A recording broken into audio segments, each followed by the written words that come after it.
Assalamualaikum warahmatullahi wabarakatuh. Welcome to Medis Millennial Diskus.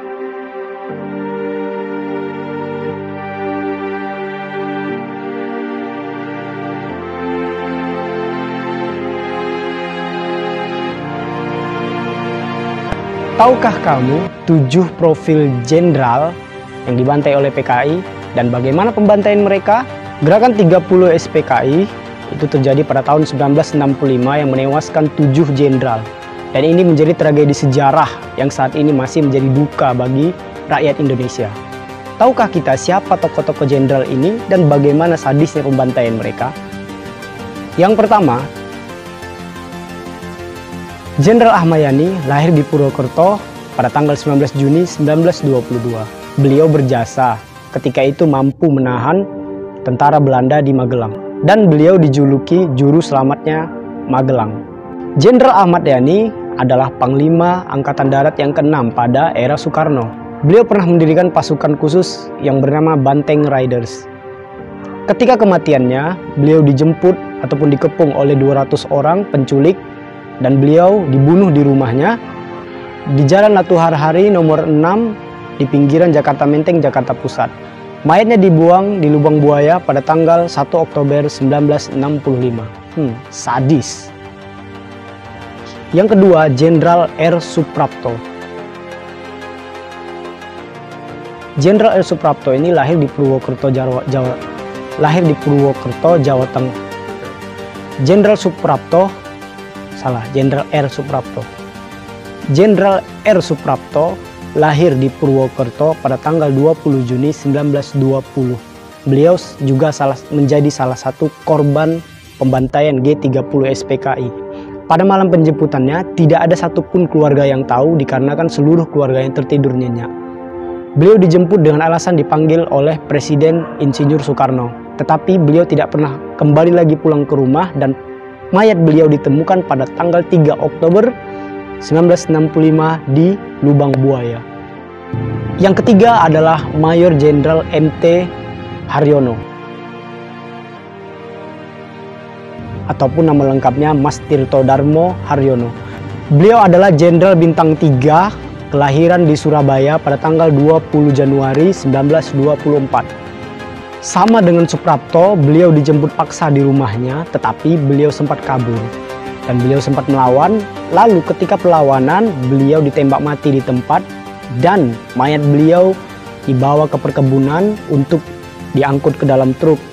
Dan sama seperti jenderal lainnya, mayat beliau dimasukkan ke lubang buaya. Yang keempat adalah Mayor Jenderal S. Parman atau memiliki nama lengkap Siswondo Parman. Beliau adalah seorang perwira kelahiran Wonosobo pada tanggal 4 Agustus 1918. Sama dengan jenderal yang lain, beliau dijemput paksa oleh 24 pasukan Cakrabirawa. Beliau dijemput di rumahnya di Jalan Samsul Rizal nomor 32 pada pukul 4 pagi. Tetapi beliau berhasil dibawa hidup-hidup. Dan ketika beliau dibawa hidup-hidup dan sampai di tempat, beliau langsung ditembak mati dan mayatnya dimasukkan ke dalam lubang buaya. Yang kelima adalah Brigadir Jenderal D.I. Panjaitan atau nama lengkapnya Donald Isaac Panjaitan. Pahlawan revolusi ini lahir pada tanggal 9 Juni 1925 tepatnya di Balige, Sumatera Utara.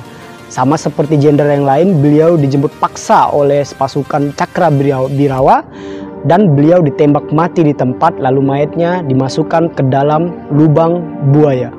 Yang keenam adalah Brigadir Jenderal Sutoyo Siswo Miharjo. Beliau lahir pada tanggal 28 Agustus 1922 di Kebumen, Jawa Tengah. Beliau pernah menjabat di kehakiman militer ataupun jaksa di militer utama pada tahun 1961. Pada malam penjemputannya, beliau dikatakan dipanggil oleh Pak Presiden Insinyur Soekarno. Tetapi beliau dibawa ke markas PKI, dibunuh di tempat dan dimasukkan ke lubang buaya. Yang terakhir ataupun yang ketujuh adalah Letnan 1 Pierre Tandean. Beliau menjadi korban malam G30 SPKI sebenarnya salah tangkap. Cakrabirawa ataupun orang-orang PKI sebenarnya ingin menangkap Ahana Sution, dan ketika itu Pierre Tandean tidur di rumah Ahana Sution dan beliau mendengar tembakan beberapa kali dan beliau bangun dari tidurnya serta berlari. Ketika itu Cakrabirawa ataupun kelompok dari PKI ini mengira bahwasannya itu adalah Ahana Sution dan beliau ditembak mati di tempat. Itulah ketujuh dari pahlawan revolusi yang sudah kita ceritakan tadi. Sebenarnya apa alasan mereka dibunuh? Alasan simpel dari kenapa 7 jenderal ini harus dibunuh adalah adanya ketidaksukaan Dewan Jenderal ataupun Ahmad Yani dan Ahana Sution kepada PKI. Dan ini menyebabkan PKI sendiri tidak menyukai Dewan Jenderal, dan Dewan Jenderal adalah orang-orang yang tidak setuju di bentuknya Angkatan 5, yaitu petani dan buruh yang dipersenjatai. Maka dengan adanya hal itu, PKI mengeluarkan isu bahwasannya Dewan Jenderal akan mengkudeta Soekarno. Nah, lalu PKI bersama Cakrabirawa melakukan konspirasi untuk membunuh para jenderal atau menangkap mereka, agar tidak adanya lagi penentang di tubuh jenderal kepada PKI. Tetapi sebenarnya pergerakan ini tidak didukung sama sekali oleh Soekarno, dan Soekarno sama sekali tidak mengetahui pembunuhan ke-7 jenderal itu. Itu yang bisa saya sampaikan untuk kali ini. Kita membahas tentang G30 PKI, tentang pembunuhan 7 jenderal dan kenapa mereka dibunuh. Semoga bermanfaat. Jangan lupa subscribe, like, dan komen, serta share, juga nyalakan notifikasinya agar teman-teman semuanya mendapatkan video terbaru dari kita. Assalamualaikum warahmatullahi wabarakatuh.